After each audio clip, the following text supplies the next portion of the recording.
Comeback for Vassilev and Lukic! A banger of a strike for Jovan Lukic's first MLS goal!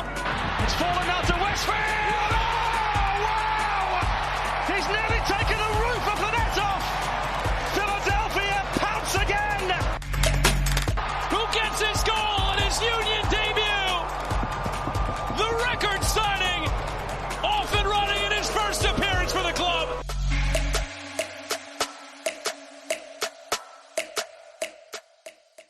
Hello and welcome to the Free Kick Podcast. My name is Todd. And if you guys thought we were going to talk about last night's actual game action, you're surely mistaken, because I'm sure everybody wants to talk about the antics towards the end of the game with Yannick and Cavan Sullivan, Ian Frey, and Quinn Sullivan, Lionel Messi involved before all of this went down. And so I saw all the takes, or most of the takes, I should say, on social media by Union fans, by Inter Miami fans. A lot of different opinions, which, look, let's face it, you probably always expected that. But the one thing that maybe is a little bit of a surprise, a lot of fans around MLS, a lot of people that don't really watch MLS are coming to the defense of the Sullivan brothers, saying that their actions were 100% warranted against Ian Frey, against Yannick Bright. And so, obviously, we'll go ahead and talk about all of that. No Jose Nunez on the show tonight, so just riding solo before we have Evan joining us. Evan's going to join us for tonight's show. He'll join us on Sunday when we review the Austin FC match, which, by the way, I don't know if you guys saw it, but that game has got pushed back until 9 p.m. Eastern Standard Time on Saturday. The game's played in Austin, not Subaru Park. The game is being delayed, pushed back, because it's supposed to be 104 this weekend in Austin. Very, very hot, very, very humid. And so I would imagine trying to let the sun go down, let the humidity, let the heat try to cool off. So that game has been pushed back until 9 p.m. Eastern Standard Time this Saturday. But yeah, we have a lot to talk about in tonight's show. And I had made a post on social media saying, do we do a live call-in show? Do we not do a live call-in show? I've had a couple people say, yeah, do a live call-in show. If I wasn't at work, I would call in. Some people said, yeah, I'm going on lunch break just so I can call in for the show. So we will open up the call line for you guys to call in, give your thoughts on last night's game, whatever you guys want to talk about in regards to what happened last night with the antics off the ball. You guys want to give your thoughts on how the Union looked against Inter Miami. Feel free to call into the show. You guys know to hit me up on Twitter, Instagram. You can hit us up on Instagram at Free Kick Pod. Hit me up on Twitter at It's a Todd's Life, at Free Kick Pod on Twitter. I'll give you guys the link to the show description, or to call into the show if you hit me up on social media. I can also put it on the live chat in the comment section on YouTube. So anybody that wants to call into the show at any point on YouTube, let me know in the comment section and I'll drop the link to that show. But I guess before we go and talk about last night's game properly, there was a bit of news to talk about. And when I mean a bit of news, I mean just one little tidbit, which does have to do with last night's game. But we'll go ahead and talk about that briefly, and then we can go ahead and talk about last night's game. But with that said, let's get straight into the news.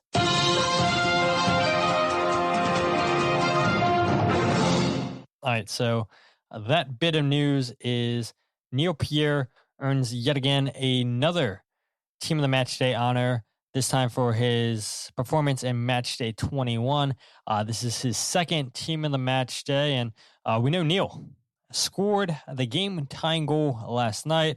Could have had the game-winning assist if it wasn't for, well, I don't know if they would have given an assist, honestly, because his header was saved by St. Clair and then put away by Alaski. But regardless, Neil Pierre was involved on that third goal that Union fans thought was a goal, wound up not being a goal. Neil Pierre had a fantastic game, and we'll talk about Neil Pierre's performance specifically here in a bit. And I'm sure when Evan joins, we'll probably circle back to that unless I can delay enough time not talking about Neil Pierre's performance, because I am curious to hear what Evan thinks about how Neil played last night. But the one thing that I do find interesting about Neil Pierre making it into Team of the Match Day, he becomes the fourth different Philadelphia Union player this season to be named to multiple Team of the Match Days. And let's not forget, guys, that he's only been with the Union for 5 games. And he has 3 goals in 5 games for the first team, has been a stalwart in the back for the Union. I know he gives up the penalty against New York City prior to this game. I know he's still making mistakes on the ball, but let's not forget that he's 18 years old. He's still going to literally grow, get taller, but his game's also going to get redefined the older he gets. And so to see Neil come on to the scene and continue to score goals, and look, let's face it, the 6'7" giant, it's hard to defend that, but the goal he scores last night, he's not beating the defender in the air. He's getting down low to the center of gravity, winning that header. A rocket of a free kick played in by Milanowski, headed away by Neil Pierre, beautifully executed. And I'm sure you guys will recall, but a lot of people are asking, why is Kai Wagner not taking every single set piece?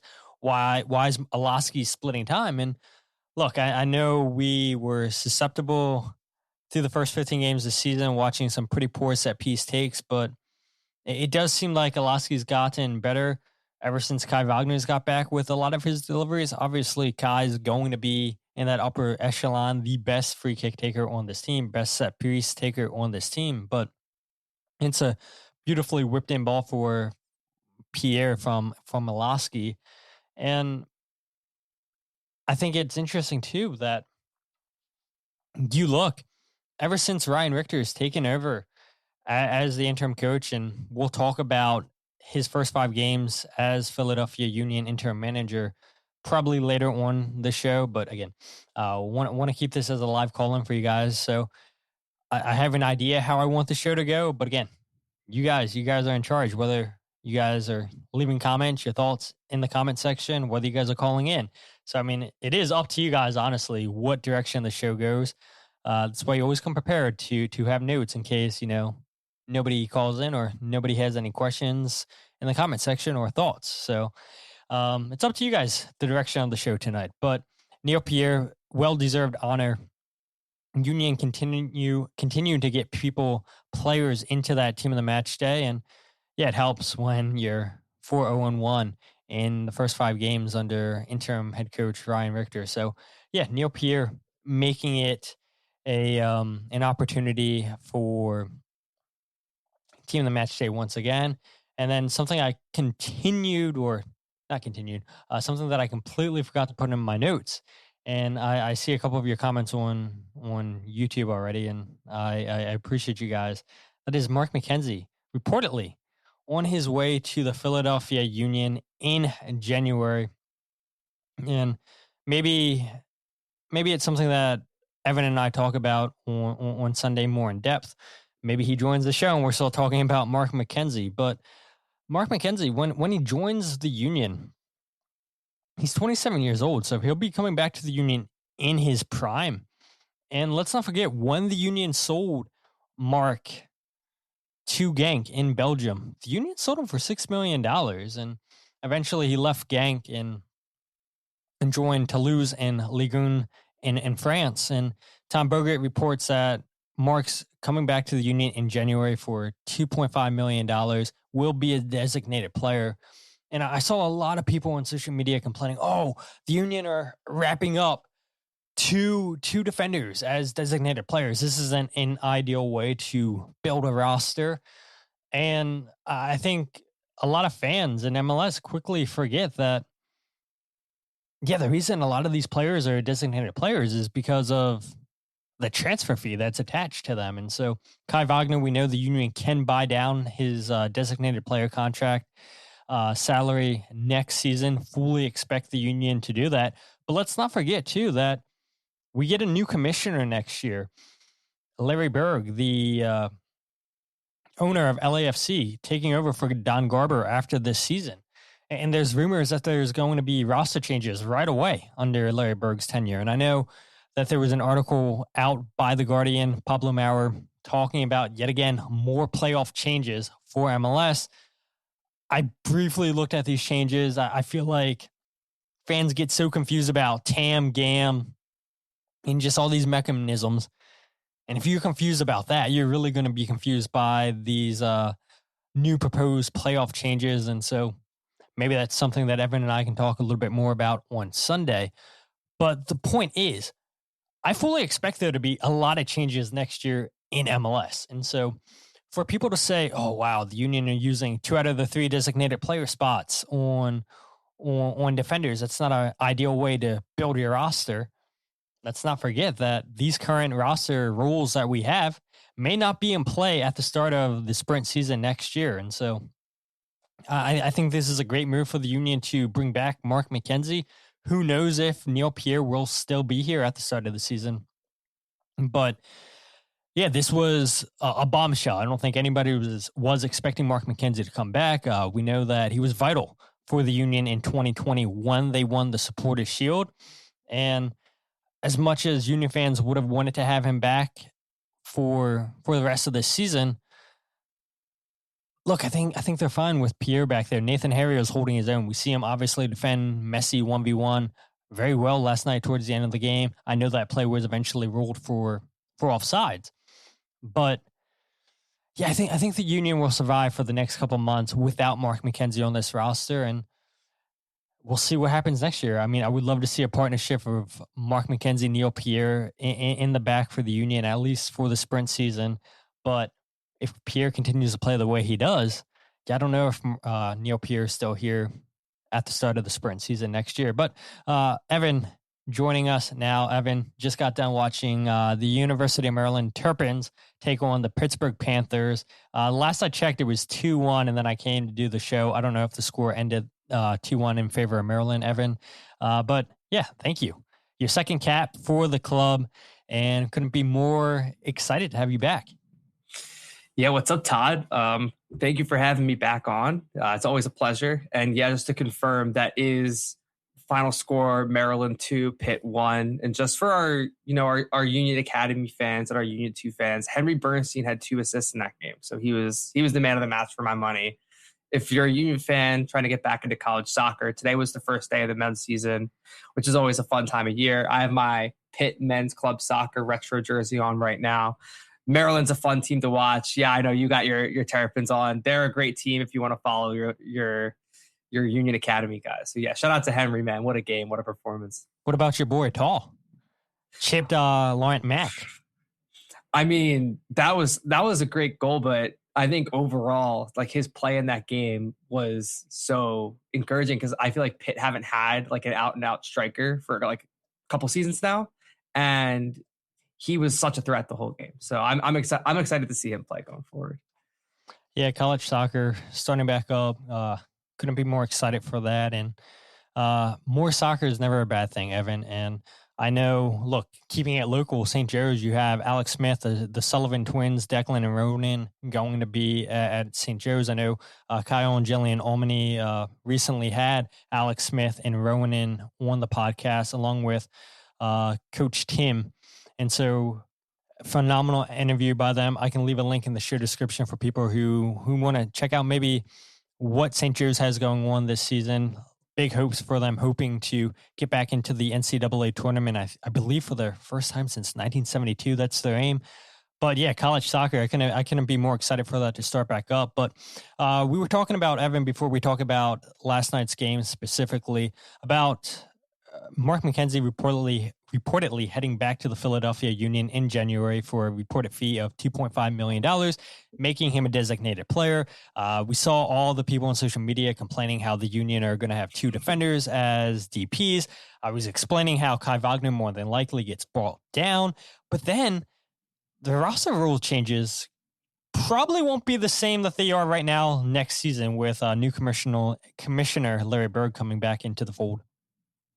Right. So I understand that it's not a flashy $20 million striker, right? But I would worry less about the roster spots for what Todd just said, Todd's reasoning, given that Kai Wagner is buy down eligible. Bruno Damiani actually is also buy down eligible. But I think Union fans should be really happy about not just the signing and not what Mark brings as a defender, but really the sign that this signing is like a change of philosophy in what we've seen from the Union the past couple of years. And usually this is the type of player that would be outbound and not coming inbound. You know, Mark he's in his 20s. He's not old, and he's not a type of guy that they're trying to sell on. This is the type of player that he was a best 11 caliber player in 2020. He made the MLS best 11. And this is the type of player he's at the point in his career where the Union can lock him down for multiple years. And it's not like some of the 2020 Brendan Aronson seasons that we've had in the past, and even Mark McKenzie back then, where, okay, yeah, he's having a good year, but he's probably going to leave soon. Well, Mark McKenzie's the type of guy that he could play for the Union for the next 5+ years at his age. And I just think that this new front office led by John Scheer, this is their second big signing, I guess, if you consider Wagner the first. Obviously, it's a bit of a gray area when that whole baton was handed off, if you will. But I am very reassured by not just the fact that McKenzie will slide into this defense, but just like what it means. And the fact that the Union were going after him instead of looking for another young player that they could flip for more profit is really reassuring. Yeah, I agree. And I saw some people saying, oh, the Union should have went back for Paxton Aronson instead of him going to Colorado. And I don't know if the Union would have paid the fee that Colorado wound up paying to bring in Paxton Aronson. Paxton's making over $2 million. And I don't even know if the Union would have paid Paxton Aronson that much to come and be a designated player. If I had a choice between Paxton and Brendan, I would 100% want Brendan over Paxton. But I know that's not happening, or at least not for the time being, as Brendan Aronson, I saw right before I came on, signed a new 3-year deal with Leeds United, absolutely killing it in preseason with Leeds, well-deserved contract extension. But yeah, it was, it's crazy seeing this report by Tom Bogert. I forget when this week, maybe Monday, Tuesday, definitely before the Inter Miami game. And what a bombshell by Tom Bogert with Mark McKenzie coming back to the Union. Again, we have a lot of time to talk about Mark McKenzie coming back to the club until January. So we can definitely give our thoughts on that later. I see a lot of comments. I haven't looked at them yet. I haven't read them all because I say we'll open up the show for a call in. We'll give it the link to people on the show if on YouTube if they want to call in. Tony, he called in a few episodes ago, and I know he's on his lunch break, and so we'll go ahead and hear from Tony, his thoughts on last night's Philadelphia Union into Miami game, anything he wants to talk about. And again, I encourage you guys to call into the show after Tony, give your thoughts on last night's game, whether it be the antics, whether it be the overall atmosphere, the overall game. We'd love to have you guys participate with us. But Tony, thank you once again for calling into the show. I know it's a little bit different. No Jose Nunez tonight, but I think Evan's a fine fill-in for Jose. But how you doing on this fine evening, Tony? I'm doing good. Can you guys hear me good? Yes. Awesome. So, yeah, I do want to say I believe I was your first ever call-in guest. So I think I've got a perfect 2-0 record right now. No big deal. But, yeah, I just wanted to, that game last night, man, obviously it sucks. We don't have Cavan for the next game. We didn't put the game away. We could have won it. We had the chances. It would have been awesome to get that win, especially with the streak we've been on and against Miami, who I've got plenty of passionate opinions about that I'll try not to get too worked up about. But honestly, the biggest takeaway, I left that game feeling, when I finished watching that game, I just felt a huge sense of pride because we just sat through a whole summer of, Argentina and Messi just treating people the way they want to treat people. And we sat through another game of calls that should have been made. I mean, there was that kick that Messi did that absolutely was, that was egregious, that should not have been let go. I mean, it was just, it is what it is. We see it all the time, them coming out whenever they want after the second half. We're all tired of it. And as a Philadelphia sports fan, I got to say, them coming to our town and getting treated the way they deserve just felt good, man. It just felt good. I don't even care that we don't have Cavan. I don't even care we didn't get the win. It felt good. That's all I wanted to say. Yeah, I appreciate that, Tony. Real quick, before we let you go, were you at the game last night, Tony? No, I was not. I'm actually, I sell merch for bands. So I'm like on tour right now and I'm currently in San Diego. And I'm not selling t-shirts to the fans so that I can tell you guys how much I loved what happened last night. Dude, that's so sick. I feel like, I know I would rather be in San Diego right now over being on the East Coast than Maryland.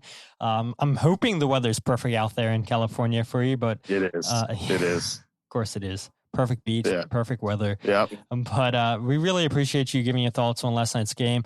Dedicated fan right there, Tony, on tour with a band, watching the Union, still feeling that Philadelphia pride and taking time out of his night to call in and talk about last night's Philadelphia Union into Miami game. Evan, I'll go ahead to you. You were at the game, I believe, last night covering it. Yes. A lot of great points there that Tony brings up, the pride. And that is one thing that I saw a lot of people on social media say that they were so proud of Cavan standing up for his brother, Quinn Sullivan. So excited to see that fighting spirit between not only the Sullivan brothers, but the Philadelphia Union players as a whole. We'll talk about the antics here, I feel like, in a bit. Okay. But your just overall thoughts on the atmosphere of the game last night. I saw people complaining that it was maybe too much pink in the stadium. I know Kai Wagner complained on Instagram after the game, saying that basically it's a joke that there is all those Inter Miami fans in the stadium last night. But that's what you expect when Miami come to town. Yeah, so like you said, I'm going to hold my thoughts on the antics for now. We can discuss that later. And first, I'm going to say about my first takeaway, which obviously there's so many thoughts I have about this game. There's so many different type of thoughts, that things left on the table. It's just like Tony was saying, like there's so many conflicting positives and negatives from this game, right? You know, but I think I felt so positively at the end of that game because just I saw that the way that team was fighting on the field, both figuratively and literally fighting, coming back from down, you know, the calls going against them, they keep their heads down and they keep going. And I just like, this is crazy that this is the same team from earlier this season before the World Cup break. It's like impossible to wrap my mind around. Like they shut down Miami almost completely in the second half, Todd. Like they had nothing going forward. And just for me, the spirit and the belief that this team has found under Ryan Richter, whether it's, you know, Kai Wagner, whether it's Neil Pierre, whether it's Quinn's return, whether it's just, you know, Richter and new ideas or the new manager bounce. But my gosh, like if you're a Union fan and you didn't feel like a sense of, like Tony was saying, pride and just feeling like, okay, a bunch of like young kids from Pennsylvania just went toe to toe with Messi in Miami and earned a draw and arguably played them off the field in the second half. Like that's so cool to me. And I hope that that's what people remember this game for, as well as some of the little things at the end as well. But that's my overall thoughts. Yeah, I really want to get to that game. And this is the second time, Evan, that I've not gone to a Union game that I applied for. The first one being it was Necaxa. And I couldn't get to that game because my sunroof got completely shattered. I talked about it on a previous episode. And I was like, I don't feel comfortable in case it rains driving my car with no sunroof up to Chester. And then, I think I have like an ear infection or something. But what was more like concerning is when I went to the doctors, they were like, you have a hole in your eardrum. And keep a long story short, I had a hole in my right eardrum. I got that reconstructive surgery back in 2006. And my mom was like, the doctor knew about your hole in your left ear, like your ENT, but they weren't concerned back then. And I didn't think anything of it until this doctor's like, I would go get it checked out and everything. So I was like, oh, great. Well, this is like the worst possible news you want to hear.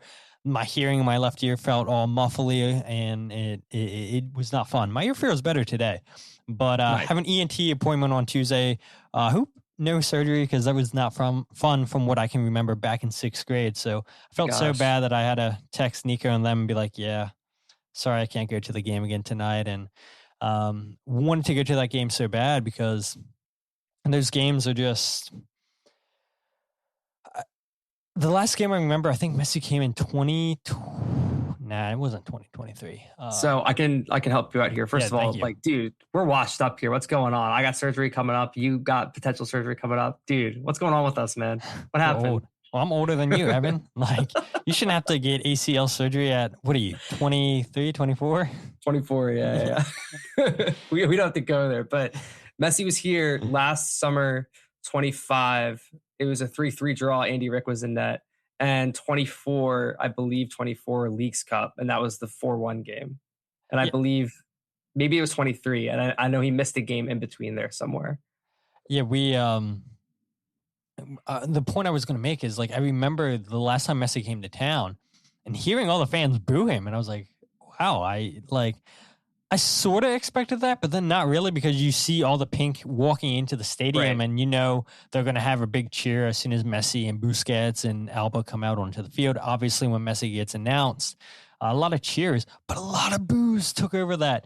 I know I had the video somewhere on my phone. I was shocked by that. I was like, dang, the boos are drowning out Messi's name. And so it was like, you know, Messi's one of the greatest players of all time, but to see Philly fans, they don't care if you're the greatest of all time or not. They're going to let you know you're in Philly, and they're going to let you hear it. And I know Messi's heard stuff like that all throughout his career and everything, but as Tony said, yeah, it does bring a little bit sense of pride, even though I'm not from Philadelphia, I'm not from Pennsylvania. It is nice to see the fans live up to the moment, even if to Kai Wagner's liking, disappointed seeing too much pink in the stadium. Vince, I do see your question there. How can we call in? I'll leave a link to the show description on YouTube here in a second. I'll get you in for sure. But specifically, before we talk about Inter Miami's attack antics and all the stuff between Yannick Bright and Cavan Sullivan, a couple things I wanted to point out. Give your thoughts. Feel free to chime in. Big moment I thought in this game was Blake denying Pinter in the 69th minute after that beautiful through ball by Lionel Messi. Would have put Miami up at that point 3-2. But Blake comes up with a save. I think eventually they may have called Pinter offside. But it was a big moment there. Obviously, you had the big moment with Nathan Harriel beautifully 1v1ing Lionel Messi, gets played in by Casemiro, was eventually ruled for offside, but that's why you're taught to play until the whistle blows. And it was a really big moment seeing Nate rise to the challenge. And I've always thought that he's been one of the Union's best 1v1 defenders throughout his time as a Union player. I don't know how you feel about that, Evan, but yeah, it was good to see Nate shine in that moment. And I know he had a couple other moments on the night too where he stood tall defensively, which is kind of insane. A right back playing as a center back, and his versatility, I think, should get him another look at some point in the men's national team. I think it's going to be difficult as a right back with Alex Freeman. I fully expect Frankie Westfield to eventually get call-ups with the national team. But maybe Pochettino will give him a run as a center back. Maybe Poch would want to try and experiment with three in the back. I mean, you have plenty of time to experiment with stuff. I know Pochettino gave Nathan Harriel his debut with the first team, so he's familiar with the player.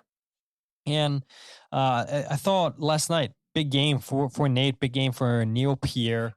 Your thoughts on Nate's performance overall last night, though? Yeah. So what I'll say is that moment that you talked about was kind of like a goosebumps moment if you were in the stadium, because Messi gets played in. And so it looked, the Union were really high up at the time. So the Union were actually all in their attacking half, and Messi was just past the halfway line. So if Messi had stayed on the halfway line, he would have been onside. The ball goes over the top and Nate recovers and kind of just holds him up one-on-one. Messi tries to put the moves on him. Nate stands tall. Eventually, Messi's too far wide. He tries to pass. Nate breaks it up. And the flag goes up eventually, but the fans they saw Nate stand up Messi one-on-one, and everybody was on their feet. It was like the Union scored a goal. It was like really like a goosebumps moment, just looking around and seeing everybody get behind, like, you know, a Union Academy player. going up against Messi one-on-one. And there was a moment with Neil Pierre as well out on the wing, kind of just like wrestling with Leo out there. And, he said after the game, like, yeah, it was cool. But, in the moment, I'm just thinking like, all right, I just got to, stand this guy up. I got the sideline to use here. So just got to slow him down, make him turn negative. And I just think like that was probably such a cool experience for guys like Neil who haven't done it before, but also Nate to have that moment just to break up an attack like that against Messi and, just get the crowd really involved. And I feel like the Union started to drive forward a little bit more, looking for that leading goal after that moment. Yeah, absolutely. Sexy Hoagie says, what did Kai tweet? It was an Instagram post. I probably should have sent it to my laptop, but it says, unbelievable to have that many fake fans in the stands. Unbelievable. A bad look. I don't know if you guys can see that. Yeah, Kai was definitely feeling in his thoughts after the game last night. But yeah, I mean, it is good to see players stand up for the moment. Indiana Vassilev too. Look, I said it before on the podcast. I said it publicly on Twitter, and I'll say it again. Yeah, I mean, sometimes they're wrong, right, Evan? Like, we can be harsh, we can be critical on players, and I don't think the first 15 games of the season, I don't think Indiana Vassilev was really good. I didn't really see a future for him in the team anymore. I thought with Ryan Richter coming over and taking over for Bradley Cornell, I said, well, that's going to end the spell Vassilev in the starting 11, and I'm sure his role will diminish. And he's shined. He's actually shined under Ryan Richter, and that's a credit to the work that Vassilev puts in and to work to Ryan Richter getting the most out of him. I know Ryan talked a little bit last night about Indiana Vassilev, saying, yeah, he's back to his form that got him called up to the U.S. Men's national team. I do want to make a correction there real quick. I said Nathan Harriel made his debut under Pochettino. He made his debut in 2024. But Pochettino did indeed call up Nathan to the Gold Cup for the 2025 CONCACAF Gold Cup for Pochettino. So got these two confused. But regardless, yeah, Indiana Vassilev's definitely surprised me. Definitely continues to look impressive in all the games. And yes, he stands out more when he gets goals or assists, but like he does so much more than getting goals and assists. And when he gets a goal or an assist, I think that makes him stand out a little bit more because no shot whatsoever at fans that watch games and everything, but nobody's paying attention. I think you have a great soccer eye, great soccer mind, Evan. You know, you're somebody that I respect that pays attention to the finer details and everything. And not many people are paying attention to the finer details of the game, but somebody like you and I, yeah, we can respect what Indiana Vassilev does off the ball, whether it be his movement into space, creating opportunities for players to run into the space that he leaves them behind, his work rate off the ball defensively. We know he's always been a big trade under him, even under Bradley Cornell. Mm-hmm. But Vassilev, yeah, I mean, Quinn's obviously coming back to 100% form or fitness. But if Vassilev keeps playing this way, he makes it difficult for Quinn Sullivan to get back into the starting 11. I'm sure there's going to be moments where we see Quinn Sullivan make starts. Might happen this Saturday against Austin FC. But then disciplinary actions, I know Ryan Richter said other people are handling the appeal process. Not sure where that lands. Maybe Cavan winds up getting his red card rescinded. We can talk about that again. The antics a little bit later, Evan. But regardless, yeah, Vassilev making the choices a little bit difficult for Ryan Richter. Yeah, and so about Indy is, I don't think it necessarily is like that someone has to be wrong or we were wrong or the fans were wrong about Indy. And I know sometimes fans can be harsh. I know sometimes I think people were a little overly harsh on Indy, but plain and simple, he's just playing a lot better.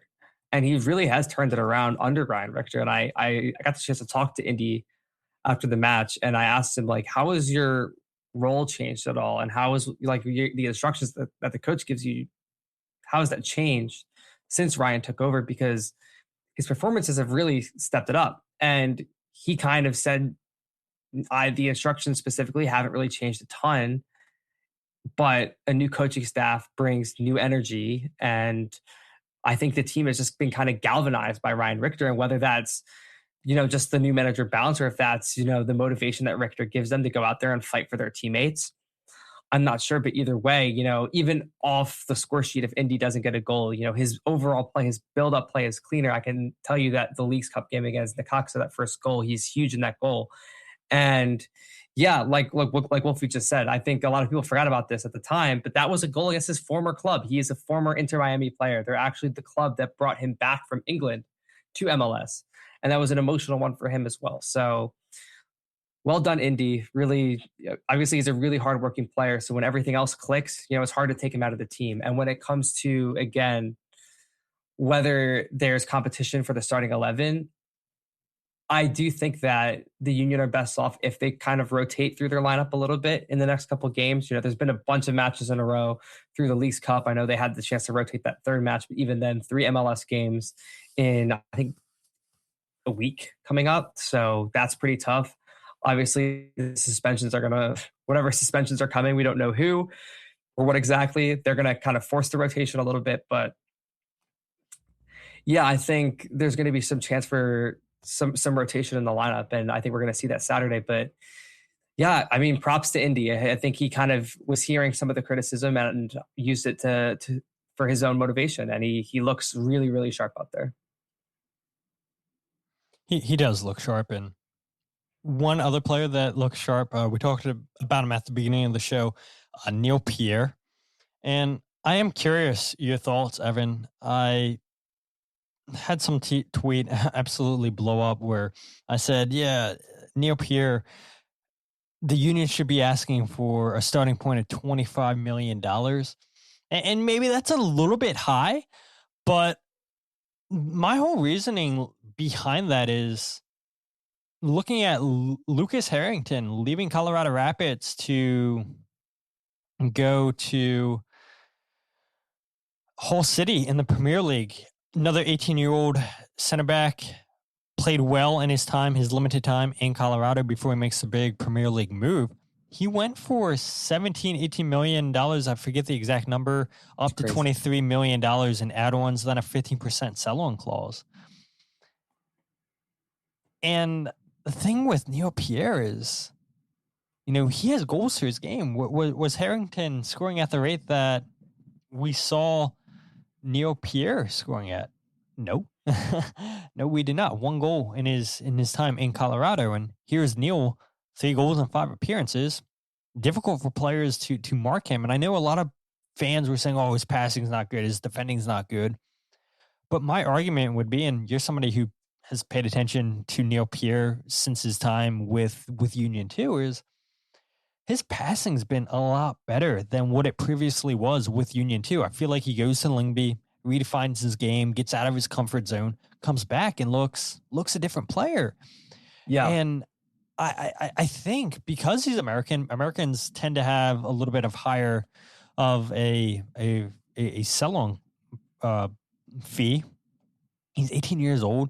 I think a lot of teams, when they look at signing American players, they look at, can I market this player, if we're being honest? We know how big of a market America is, and I think that plays a part in the transfer fee a little bit, knowing that, hey, look, here's an up-and-coming player that we want. We could potentially market him, and we'll see what that does for this fan base. Hopefully we get some more American fans, but Neil's going to continue to grow, Evan, and 25 million may be a little bit too high, but 20 million, I feel like that's a realistic number for the Union if Neil continues to play the way that he's playing. Yeah. So to start off about Neil, I thought this was one of his rougher games, actually, since coming into the lineup. I think that first goal, he had a chance to clear. He was caught high up the field a couple times.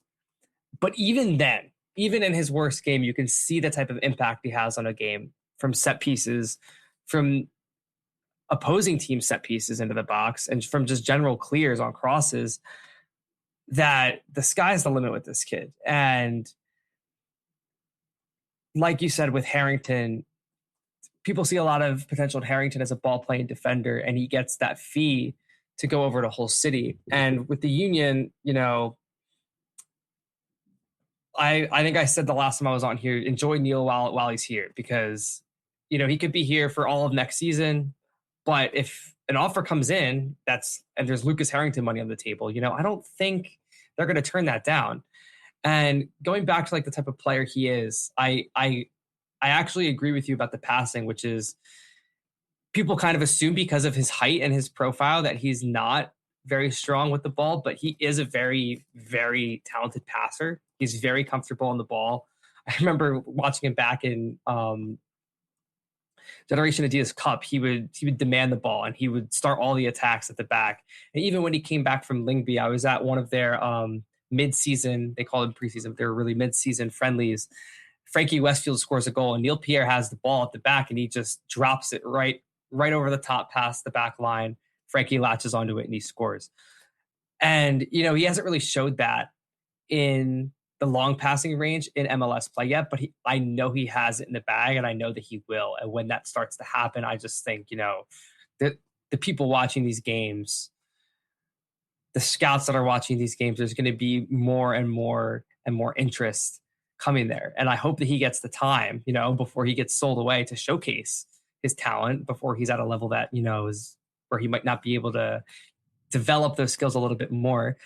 I think things that he could probably work on is, you know, the stepping up, timing when to step up. But, you know, in the Union system, how high they press, that's kind of a pain point for everybody to time.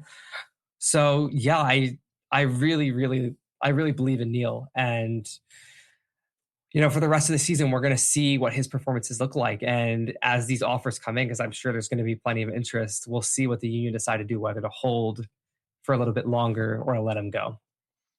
What do you think the next step would be for Neil? His next best step.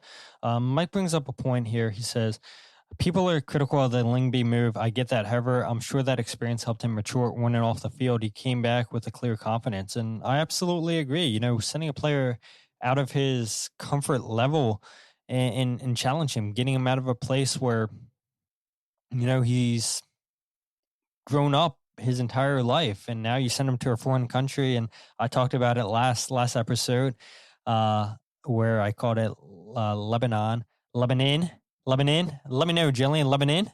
Am I right? Lebanon? And Jose and I had a nice little banter about that. Don't worry. I'll give you guys a test on some Maryland towns, cities, rivers, and all that, and I'll see if you guys pronounce them correctly. So, look, as I'm learning different Pennsylvania places, we'll teach you guys some places here in Maryland, because where I live, Jose does not say it correctly. I feel too bad to try to correct him. I'm like, you know what, go for it. But it is not the right way. That's not how you say it, Jose. I know he's listening. As long as you don't say Lancaster to Jillian. No, Lancaster, dude. It's Lancaster. Lancaster, dude.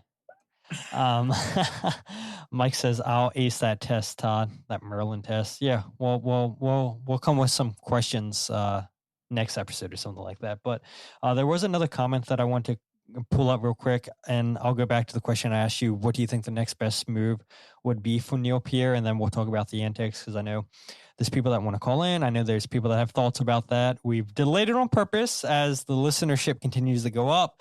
Hopefully it continues to go when we talk about last night's antics. But there was a comment here from Mandy. She said, kind of funny to me that we weren't using Owethu until Jim left. He gets a European move quickly. Weren't using Neil until Bradley left. Rinse and repeat. It is kind of funny how that works out, Evan. But yeah, you know, some managers have their guys. I agree with Bradley Cornell and the front office for moving out Neil Pierre. You bring in Jafet Siri. You think that's your guy to go ahead and lead the back line. You bring in Gainer Martinez, and it's not looked all that impressive. Nathan Harriel's kind of played out of position there. And so Neil had passed his time in MLS Next Pro. And I think there's a reason why the Union only had it be a 6-month loan and not a year loan, because the plan was if he progresses with Lyngby, then we'll reassess, see where he's at, and maybe he gets opportunities with the first team. So, yeah, I'm not that harsh for Bradley Cornell sending him out.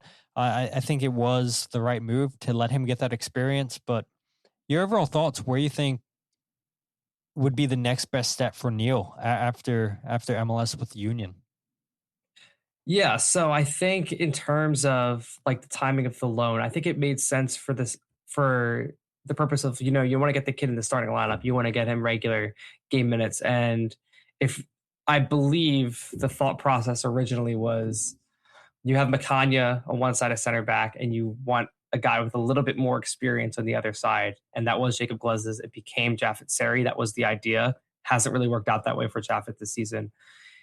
In terms of the next step, this gets complicated because there's, it's going to be a challenge no matter where he goes. And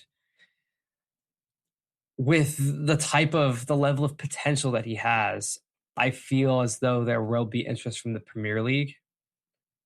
I don't know if for his development, it is wise to make that direct jump straight from MLS to the Premier League. Especially if it's, like a type of club like Hull City, no offense to Mr. Lucas Harrington, but they're going to be doing a lot of defending this year. And as a guy who's kind of like a ball playing center back, how much is he going to be getting on the ball when he's playing for Hull City in the Premier League? And I think there's going to be teams of a higher caliber in for Neil than, some championship clubs. So it makes me wonder, like, is the Bundesliga the best stop for him? Or is it like a Crystal Palace level Premier League club? And honestly, I think that might be the kind of like the spot to aim for, like a Crystal Palace, Nottingham Forest, maybe even Aston Villa, if you can get lucky. Aston Villa have a vacancy at center back with Ezri Konsa going out recently. So I think maybe if I'm being optimistic, maybe pull like a Xavier Gozo type move, go to England, maybe not on one of the big six where you're going to ride the bench for years and give it a try. For sure. Real quick, I'll pull up this comment from Wolfie. He says, Todd, pronounce Wilkes-Barre. And I knew that one. I'm pretty sure it's Wilkes-Barre. Evan, am I right? Wrong? I'll let the arbiters of pronunciation in the comments decide if you pass or not. I feel like that's Evan pleading the fifth. I'm pretty sure it's Wilkes-Barre because I know the Penguins used to have their minor league hockey team play there, but you guys can go ahead and correct me if I'm wrong. We'll move on from that nonsense here.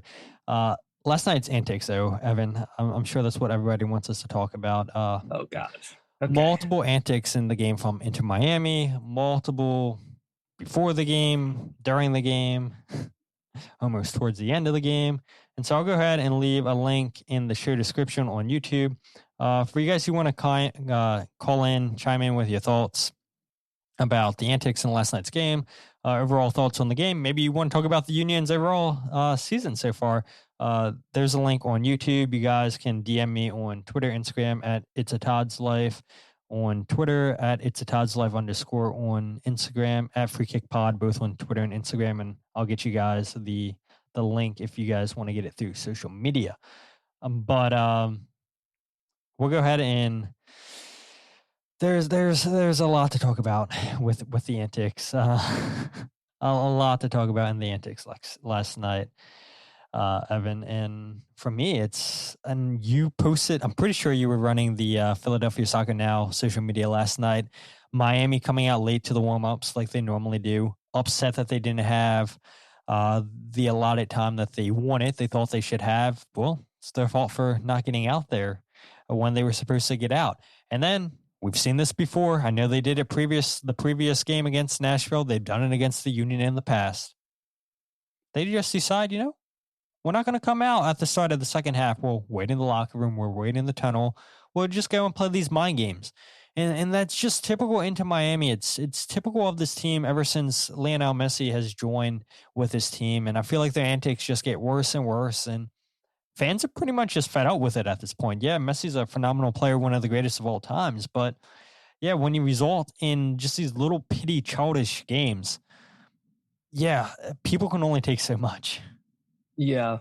And my 2 cents on this, obviously it's really cool to see, Messi play in Philly, Messi play for Miami, the players that have come with that, the Casemiros, the Suarez, the Albas.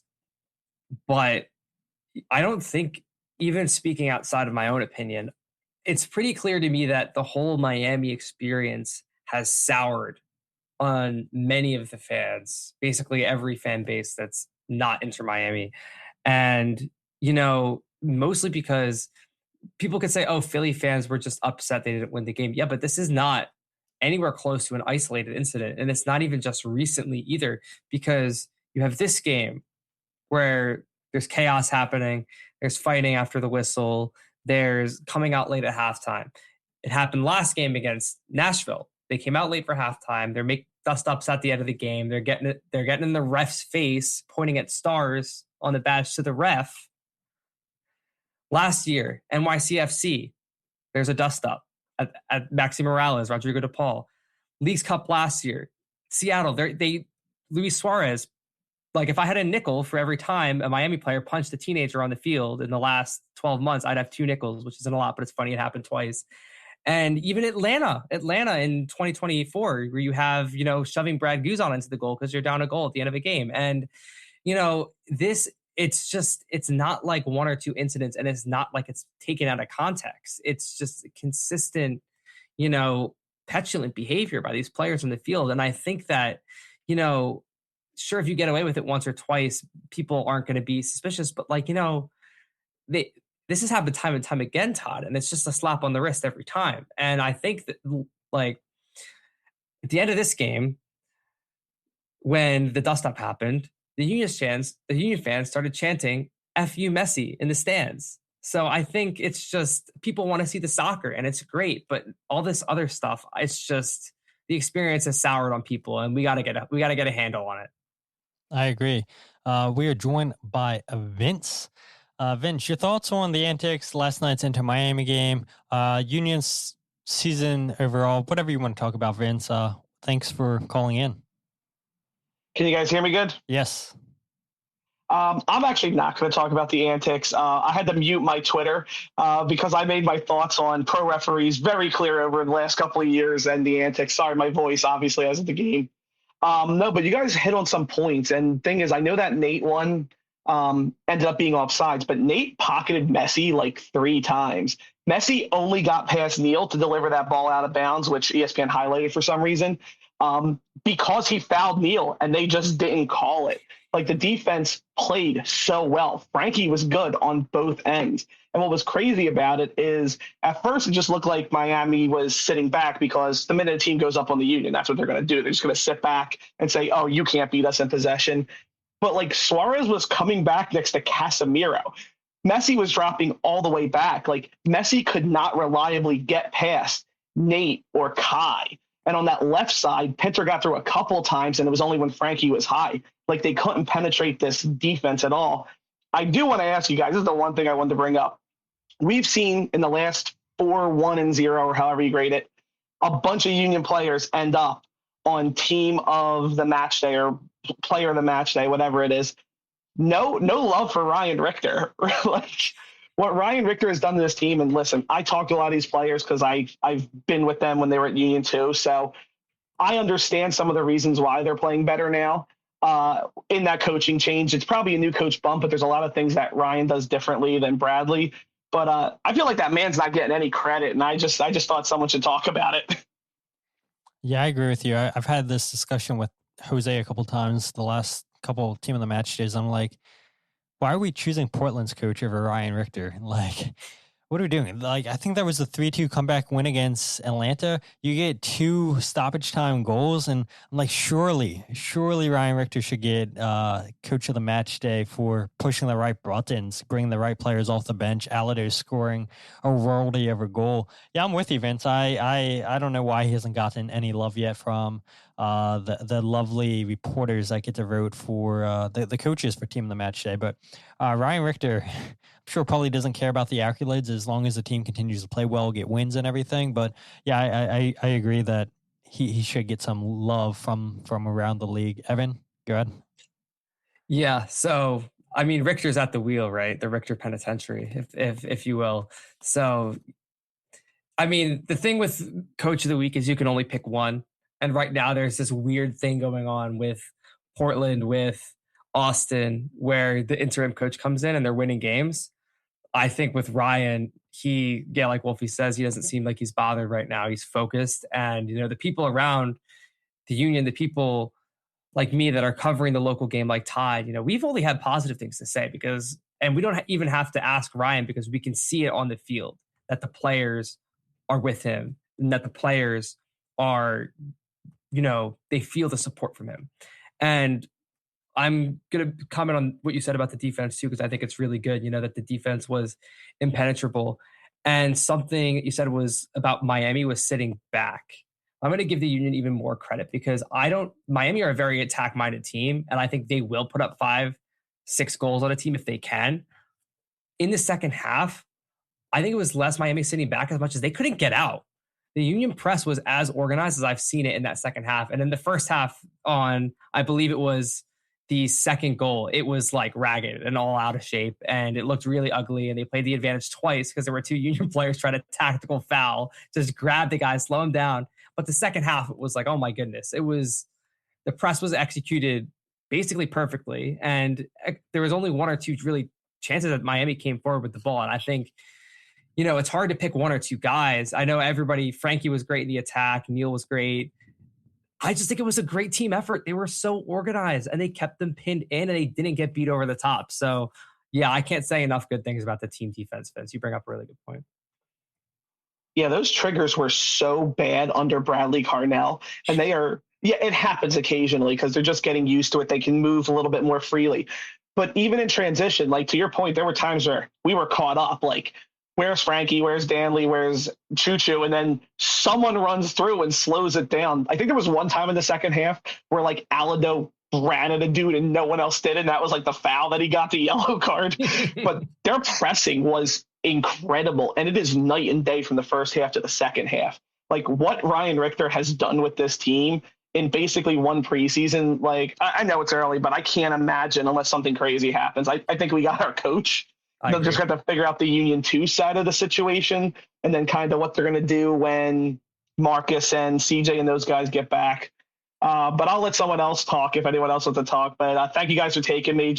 I love what they're doing. I can't sing Richter's at the wheel right now. My voice is too sore, but you guys know how I feel about it. Talk to you later. Yeah, thank you so much, Vince. Yeah, and one thing I'll point out about the defense, I was pretty impressed with the mid block that the Union played pretty much the whole game, right? And one thing that Ryan Richter had talked about, I think even before the Union played a game under his tenure, is the Union were just pressing, and we got to figure out moments when to press, when not to press, and it's okay to have certain moments with the players having the ball and everything as long as their shape's intact. And yeah, we saw that for majority of the game last night, and I think that's a big credit to what Ryan Richter and his staff have come in here and changed things a little bit. And I think a big part of that, like I said, was the Union, and they don't always play it, but playing a mid block against Miami. And you're right, Evan, 1, maybe 2 chances at most in the second half from Miami. They couldn't get out of their own half. It was just a constant pressure by the Union, which, let's go ahead and talk about it, and we can get back talking about the antics, because I know there's a lot to talk about with it. And it's the missed opportunities last night from the Union where, a draw against Inter Miami with Messi is something we haven't seen with this team that often. I know last year they probably should have beat Miami at home, and they give up a late equalizing goal, and they get a 3-3 draw. This game against Miami, though, Evan, I really feel like the Union probably should have got 3 points. You see the missed opportunities from Bruno Damiani after scoring a brace against New York City. He gets played in 1v1 by Lasky. St. Clair makes the save. It's a pretty nice pass there by Neil Pierre to initially split the first midfield line of Miami, split the forwards, and then I know it's the little dummy, the flick one by Lasky into Damiani, who's in so much space, Evan. And that's one that he's got to finish. Frankie Westfield has a header saved off the line by Reguilon in the 32nd minute. Cavan Sullivan cooks Reguilon in the 52nd minute, has that cutback pass for Damiani, gets deflected by the defender. Chance falls to Danley. His shot gets blocked. St. Clair makes a big save on Olaski in the 71st minute. Olaski should have finished that opportunity. A few moments later, Cavan Sullivan misses wide after a good hold-up play from Damiani getting played in by Olaski. A lot of opportunities in this game for the Union. There was a comment here earlier from John. He says, our XG versus actual goal is really starting to bother me. And I had no clue somebody was going to bring this up. I actually had it in my notes for tonight's show, Evan. And I know Jose is not a huge fan of XG, and XG, I know, doesn't tell the whole story. Union have essentially 3 XG. They scored 2 goals last night compared to Inter Miami's 1.7, and they scored 2 goals. But I think when you look at it, I mentioned the missed chances from Olaski, from Damiani. Damiani had an XG of 0.46 of expected goals last night. Olaski, 0.52. Those are high chances. 2 big moments. And I feel like they were kind of letdowns that we didn't see either one of those players put their chances in the back of the net last night. Yeah. So it's like I said, so many thoughts about this game. Very bittersweet feeling, things to be proud of, but also like, oh man, it was right there. Like Damiani had a couple of really good chances. Every single set piece the Union took looked threatening, except, a couple corners, but it was really right there for them between a couple of Damiani chances. The Olaski chance, I know some people said, maybe he could have squared it. Personally, from where he was, I like a shot there. That's a shot that Milan Olaski will tell you he needs to finish. And, he was great in that game. He had 5 chances created, 2 big chances created, and he scores a goal that gets chalked off. And then the one that's onside, he doesn't score. You're a little unlucky, but also, the finishing issues. We could say, Milan got unlucky in this game, but outside of Milan, we haven't seen them go in for Damiani. We haven't seen them go in for Auda this season. And, we were hoping that maybe the couple goals that Bruno scored, at New York City could kind of get him back on track. But, I'm not really sure. Both those were really on a plate for him. It wasn't, he's putting it past a net with no Matt Freeze in it. And I was really looking forward to, seeing can Bruno keep it going. And, he had his chances. They're just not going in. And, it's hard to say this considering that the club just broke their record transfer fee twice in the last 2 seasons for these 2 strikers. But I'm like, man, if they had a guy that was confident up there next to Milan Olaski, where would this team be right now, Todd?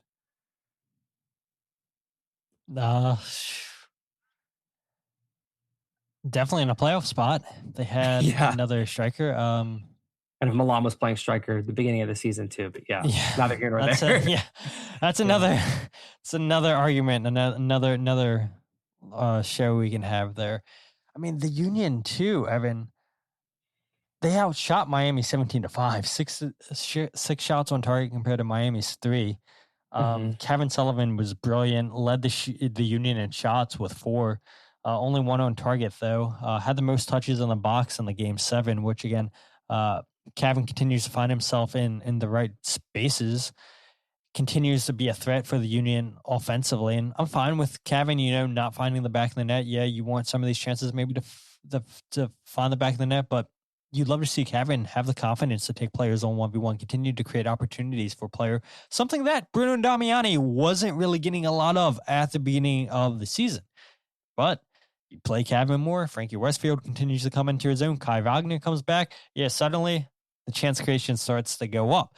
Now you just hope these guys can finish off some of those chances. I did have a question for you, though. Those chances that we've seen Damiani miss, whether it be last night or just in the past, do you think a player like Kasper Schmeichel finishes those chances? Oh, thank God. I thought you were going to ask me if I could score it. So first off, I don't want to disrespect Kasper Schmeichel. That man has a CONCACAF Champions Cup golden boot. Champions League golden boot. Oh, man. I don't want to say something that is going to get shown to me in a couple of years. I mean, listen, strikers are funny, right? Being a striker is all about confidence. And it's kind of like you drop a couple goals in and then the floodgates open. And I feel for Bruno because he works so damn hard. I mean, you watch the game and there was a play in the second half.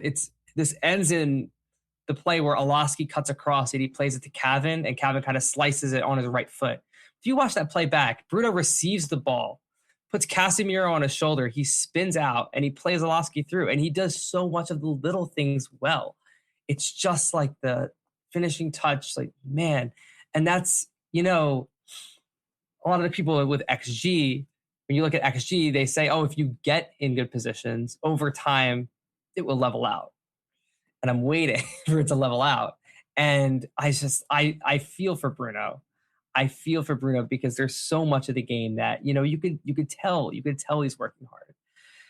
But I think I'd be lying if there weren't one or two games where I'm like, man, if we just had that blonde Polish guy in the middle there, you could have just kind of nodded that one in. Yeah, I mean, Casper definitely misses sitters every now and then, but I don't know. I feel like, and maybe this is just trying to remember the good times of Casper.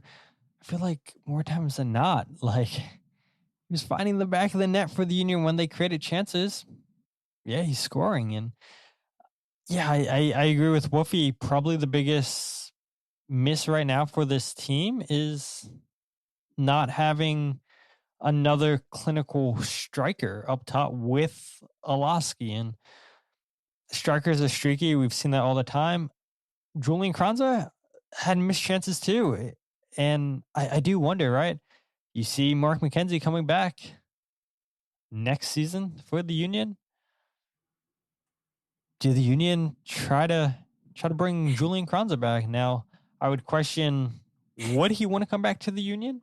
But he's a player, I think, this fan base would feel very, very confident that he could finish off some of those chances. And you do feel bad that the Union essentially have paid $8 million between Damiani and Alado. And yeah, you're not really getting a ton of goals between the two of them. But yeah, it's the life of the striker. It's why it's it is the most expensive position to fill, is finding goal scorers. It's why the Union have had trouble producing their own homegrown forwards ever since they've been a club, just because it's difficult. It really is difficult producing a striker. You can't teach goal scoring. So yeah, I agree, Wolfie. It's probably the Union's biggest weakness right now. I was thinking last night, if Miami's getting the chances that the Union were creating for themselves, they probably finish off those chances. And that's why you got to spend the big bucks to go out there and get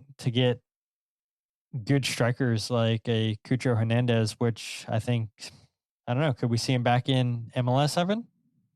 I believe his club over in Spain just brought in a new forward. So I don't know. Would Cucho be open to coming back to MLS? It's the Irishman Troy Parrott, right? The hero that kept them alive in World Cup qualifying. So, Betis, fun team. But we'll see what happens with Cucho. I have a feeling, I don't think he's ready to come back to MLS. Me either. I think, he had a solid enough World Cup when he got on the field. He was playing really well. I think there will be plenty of interest for him from Spain and honestly from England as well. But, to your point about a Carranza or even a Michael Ua, at this point, is John Shear's scouting network just like his phone book? Because so far, since Shear's taken over, it's been Kai Wagner, it's been Mark McKenzie, and now we're hearing rumblings about Carranza. So, John, you could branch out a little bit. It doesn't have to be just guys from Philly that for a while. So, but the fan base would love it. I mean, how else could they use their old jerseys? Bring them back out of the closet. So yeah, you can save some money on new kits. Just break out the ones from a couple of years ago. There you go. For sure. But let's go back and talk about the antics. I know, again, we kind of went off the rail a little bit with Vince. Totally fine. I told you guys at the beginning of the show, you guys are leading the show. So if you guys want to call in, let me know. Hit me up on social media. I'll give you guys the link to the show in the description. Or if you guys want it again on YouTube, I'll leave a link on the YouTube side of things. But yeah, the antics, we talked about it, coming out late at the second half, not showing up on time at the beginning of this game during warmups. It's typical Miami stuff. It's why fans are pretty upset. There's a lot of reasons, Evan, a lot of reasons to be upset with the club. I'll go ahead and just show just moments from last night's game. Yep. And we can talk over these. You have this moment, which I can't believe, or I haven't seen too many people talk about it on social media. It's the challenge by Messi on Frankie Westfield. I mean, he literally swipes his legs out. That should have been a yellow card. And even Taylor Twellman called him out, which I'm surprised because, Jake Ziven and Taylor Twellman, they seem to be two of the biggest glazers in MLS for Inter Miami. And for Taylor Twellman to say, yeah, that's a yellow card. Yeah, it's a yellow card. The slap by Messi on Quinn Sullivan. I believe this was right before everything kicked off with the Sullivan brothers. And then the big moment of the night, the big brawl, Cavan, Quinn Sullivan, by Ian Frey. Ian Frey. And then you have Yannick Bryant and Cavan Sullivan. Cavan getting punched in the neck there, in the face there by Yannick Bryant. And then you have Cavan and Yannick both going down the tunnel, and then Bright chasing after Cavan Sullivan after being sent off. I mean, it's horrendous behavior from Inter Miami. So many thoughts on those antics last night. I mean, we can start with Messi just swiping out Frankie Westfield's leg, because that's ridiculous. If that's any other player, they're getting a yellow card. Yeah, and I know in jest, somebody that was complaining about that call last night, I dropped the photo of Messi's challenge against Algeria in response. If you know, the one right down the calf. But yeah, that was just a weird one because, there's no attempt at the ball there. It's just, Miami turned the ball over and it was just a frustration foul. And, that's the type of thing that, you hand out a booking for. And staying in with the first half as well before this, because people don't really talk about this, but there was a couple handball calls that went Miami's way. And one of them I can say was a handball. And the second one, I think, hit off Kai Wagner's, like the bottom of his thigh. It bounced up and hit the bottom of his thigh. And nobody reacted at all around the play. Everybody was playing on. Miami players were playing on. And Messi turned around and went to the ref and started, doing the universal signal for handball. And the ref waited like 5 or 10 seconds and he blows the whistle and he calls handball. And I was just like, man, like he's letting him make his own calls out here. So, I mean, it was a frustrating start. And it's just kind of like additionally frustrated because, this team's good enough. Like they're good enough to win without all this extra, I don't want to say help, but without, all the little things in the margins that happen to go their way. And I think that's why a lot of fans are just frustrated because we just want to, line them up and play, and we'll see what team is better, because it's really cool personally for me. And I know a lot of other MLS fans would be like, okay, these are our local guys and we're playing against Luis Suarez. We're playing against Leo Messi. I want to see what we're capable of. And, when the game becomes, it feels like ref ball at that point, it's hard to take conclusions from a game like that. Yeah, it is. It is. And I mean, looking at the challenge from Messi on Frankie Westfield, I mean, it probably is a pretty cool moment for Frankie Westfield to go back and say, yeah, I was fouled by Lionel Messi. Yeah, I'm sure he but at the same time, it's like, come on, man, that's a clear as day yellow card. Anybody else is going to pick up the yellow card. And for me, the biggest issue that I had with all the antics on the night is the moment with Ian Frey. And I really don't understand how Miami fans are defending that whatsoever. I know Miami fans are like, oh, Quinn Sullivan should have got a red card, blah, blah, blah. But let's be real for a second. There was no reason whatsoever for Ian Frey to step over Quinn Sullivan. He knew exactly what he was doing there. You knew you were asking for trouble. You know you don't do that. He could have walked away from him. It was blown for a foul. It's not like, oh, he had to quickly get back in position. No, the foul had already been called. He did it just to get under the skin, to get a reaction. And Quinn Sullivan does what anybody would have done, is react and yeah, you never want to see violence and everything, but I think that's an understandable action from Quinn Sullivan.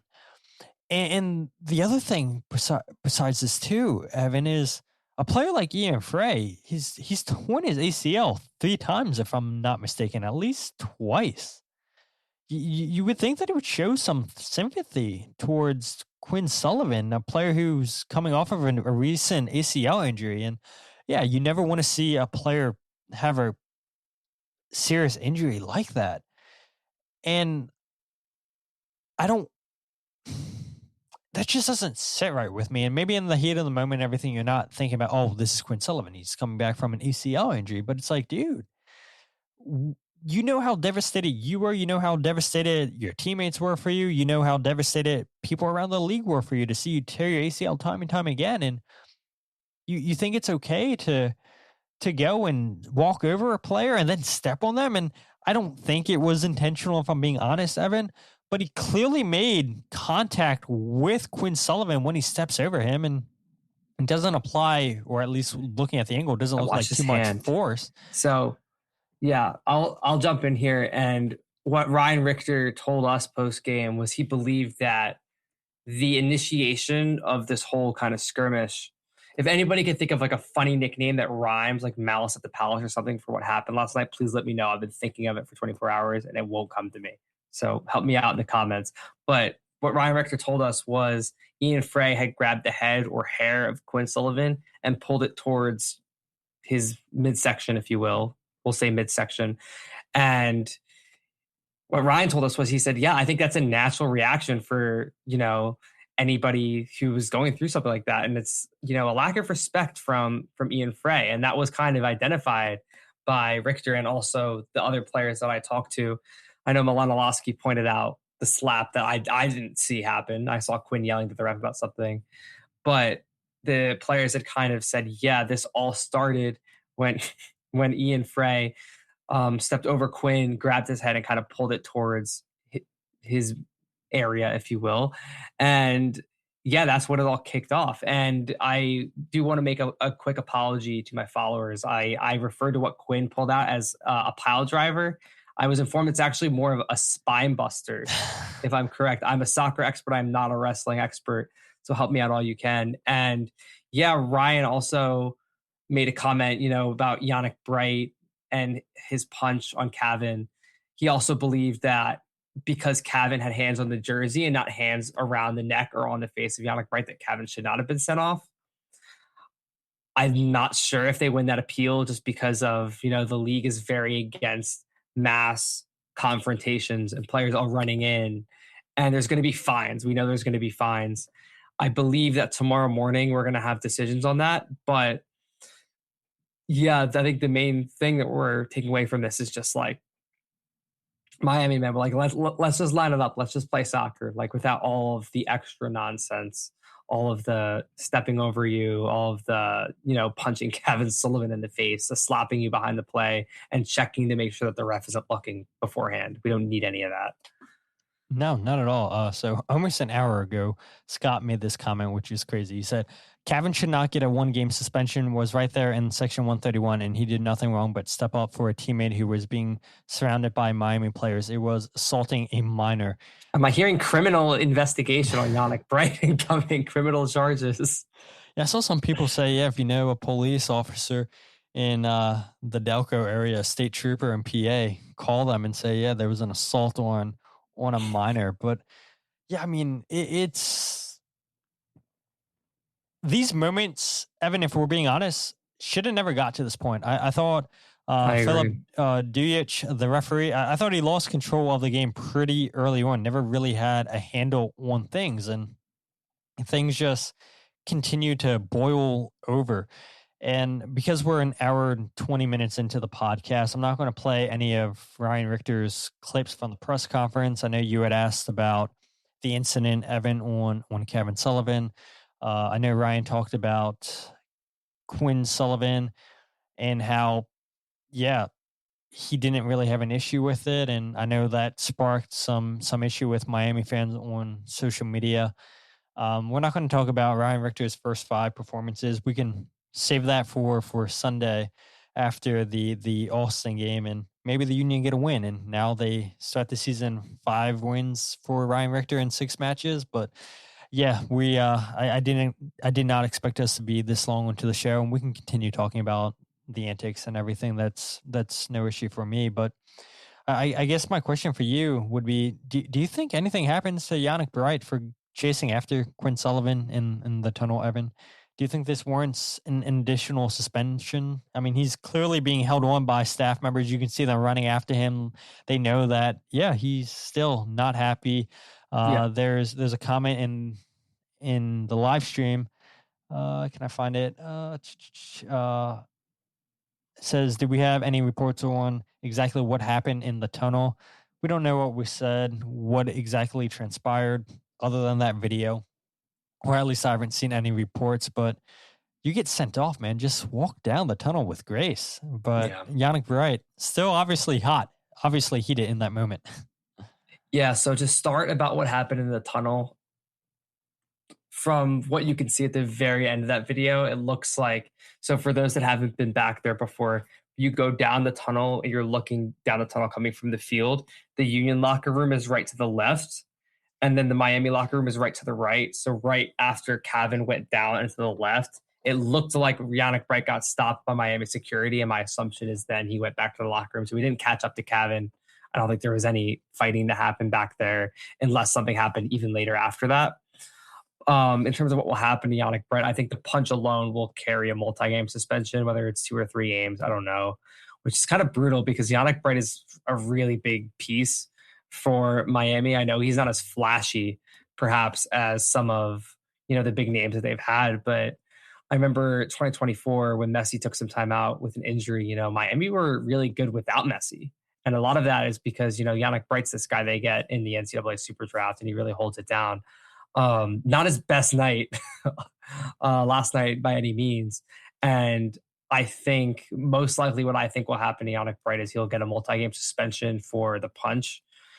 And I think for running down the tunnel after Cavan, there might be an additional fine that comes with that. I don't think it'll be like a long-term suspension, like anything over like 4 games, but especially because he's a Miami player at the end of the day. But I think most likely a lot of players, Yannick Bright and others, are going to get a nice fine from MLS after Wednesday night. No way Messi does. I feel like they just let it go with Messi. I mean, Messi should have got a yellow card for the swipe at Frankie Westfield. Hitting Quinn Sullivan could have resulted in a yellow card.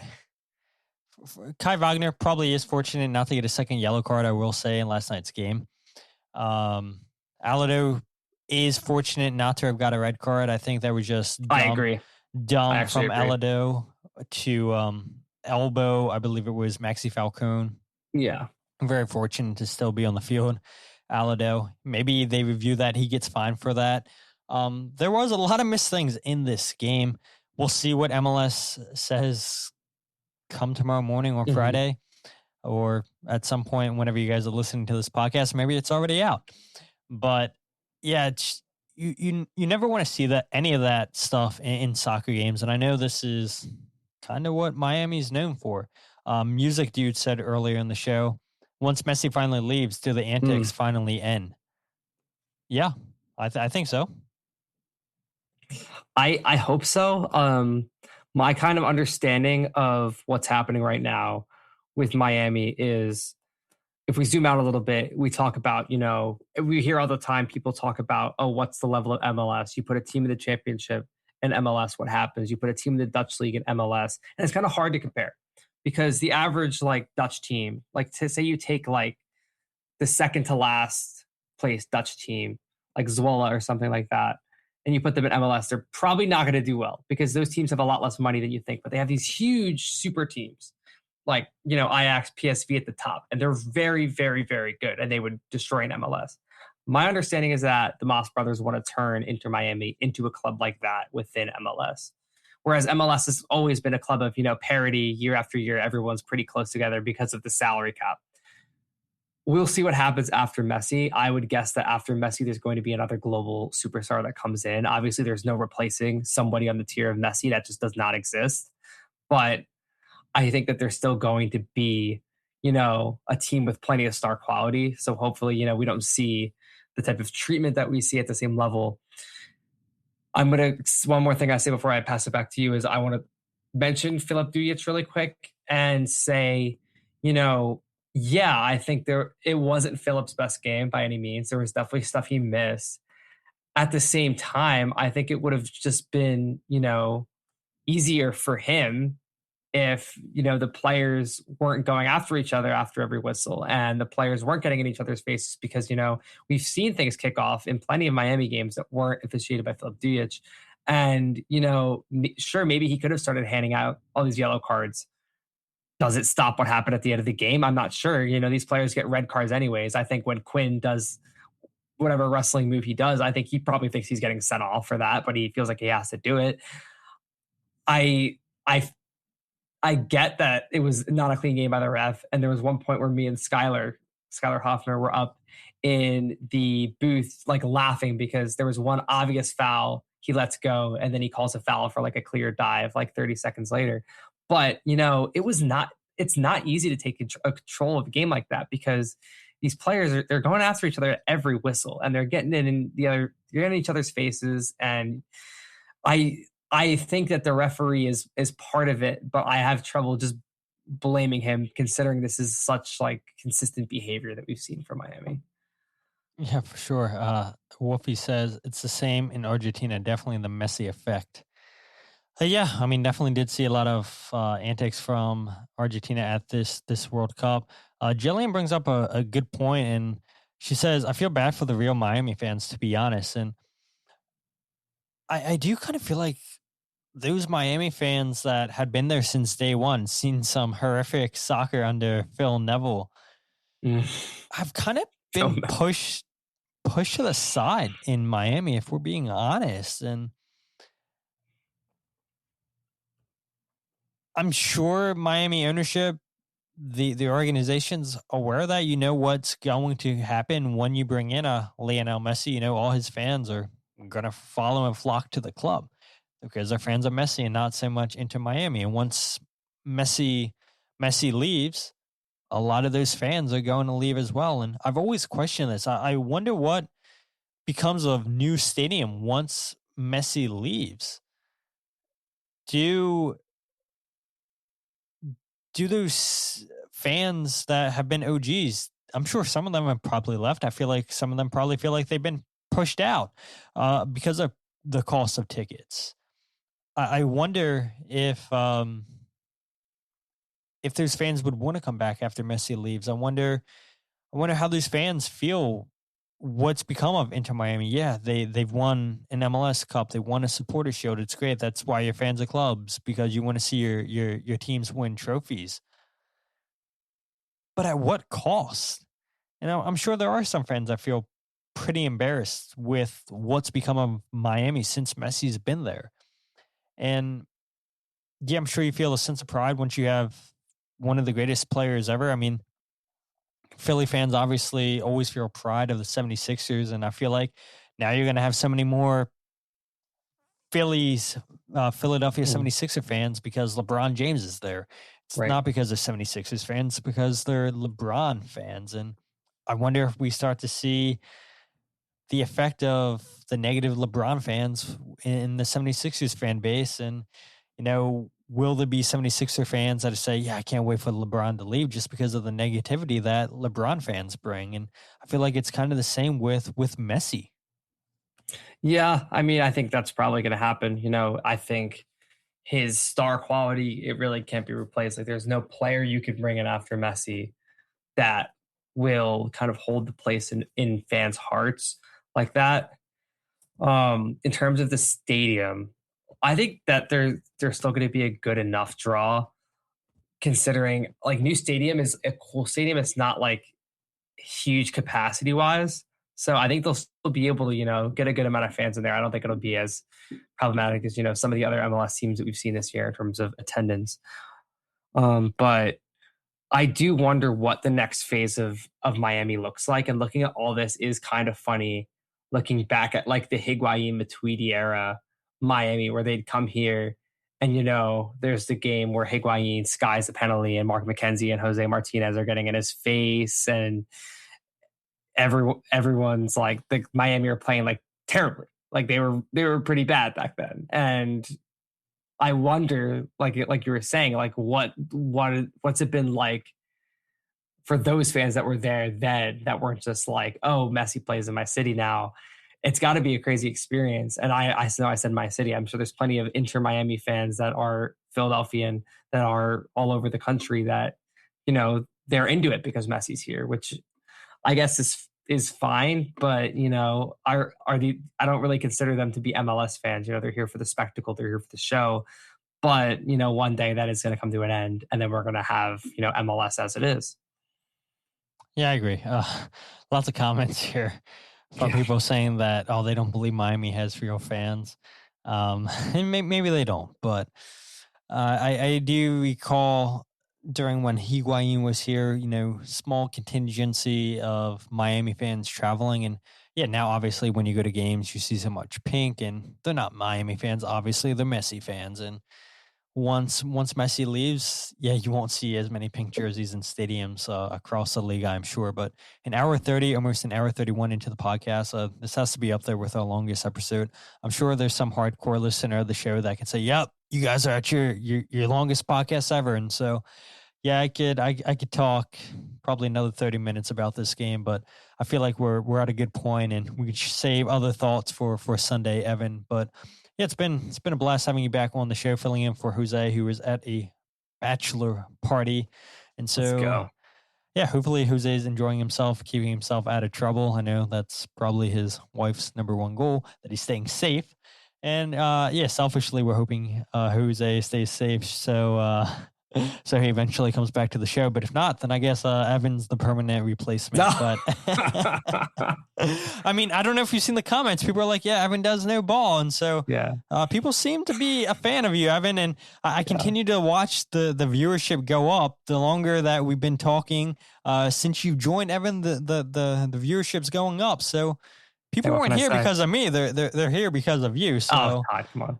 It's okay. Jose won't hear that part about the guest because he won't make it this far into the podcast. That's very true. He's turned out probably an hour and 10 minutes ago into the show, I'm sure. So yeah, he's definitely not reached this far in the show. But Evan, anything you want to plug? Anything you want to let the listeners know where they can find you? All that fun stuff. No, I think we can just land this plane now. So people, if you're tuned in, you probably know me right now. I'm Evan. I write and I cover local soccer for Philadelphia Soccer Now, union, college stuff, amateur stuff, you name it. You can find me on socials at Evan Knows Ball on Twitter, Blue Sky, and TikTok, and on all other platforms. You can find us at Philadelphia Soccer Now. That's where all my work will be.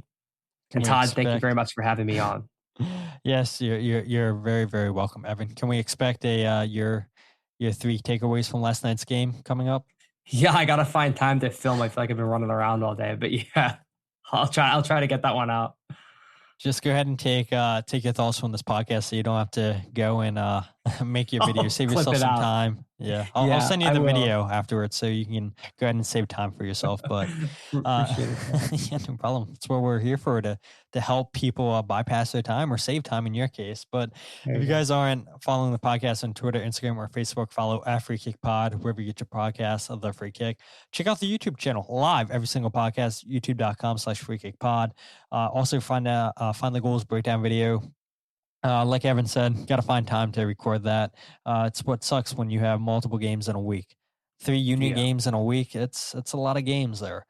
But if you guys want to check out my goals breakdown video, the articles, or the podcast all in one place, thefreekick.substack.com. Lots of kind comments from you guys all the time in the chats and private DMs. And yeah, I say it all the time, and I truly mean it. Like, the show wouldn't be what it is without you guys, the listeners.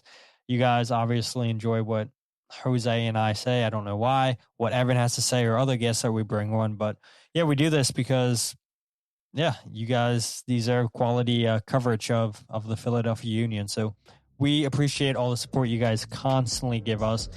We appreciate you guys being here for an hour 35 minutes.